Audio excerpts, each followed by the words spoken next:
Gandhinagar vigilance દ્વારા બોલાવ્યો સપાટો કાંકરેજના અરણીવાડાથી બુકોલી વચ્ચે દારૂ ભરેલી 3 ગાડીઓ ઝડપી પાડી 794 બોટલ સાથે 9,56,765નો દારૂ જપ્ત 3 વિકલ્પ સહિત ટોટલ 36,78,000 થી વધુનો મુદ્દામાલ કબજે કર્યો।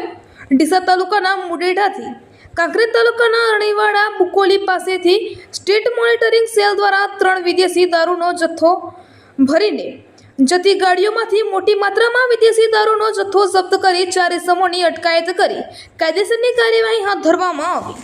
મળતી માહિતી પ્રમાણે સવારે વહેલા ફિલ્મી ઢબે ભીલડીથી પીછો કરીને કાંકરેજ તાલુકાના અરણીવાડા રોડ પર 3 ગાડીઓને વારાફરથી આંતરીને તપાસ કરતા અંદર ભરેલ વિદેશી દારૂનો જથ્થો જુદી જુદી બ્રાન્ડની વિદેશી દારૂ બિયરની બોટલો મળી આવતા તમામ મુદ્દામાલને શિયોરી પોલીસની મદદથી 4 ઇસમો અને વિદેશી દારૂનો જથ્થો શિયોરી પોલીસ સ્ટેશનમાં લાવી પ્રોહી મુજબ કાર્યવાહી હાથ ધરવામાં આવી હતી। જેમાં સૌથી અગત્યની બાબત વિશે વાત કરવામાં આવે તો ગાંધીનગર સ્ટેટ મોનિટરિંગ સેલના પીઆઈ આરજી ખાંટ અને તેમની ટીમ દ્વારા સતત પ્રયત્નશીલ રહીને સફળ ઓપરેશન પાર પાડ્યું હતું અને હવે બુટલેગરોમાં ભારે ફફડાટ ફેલાયો છે।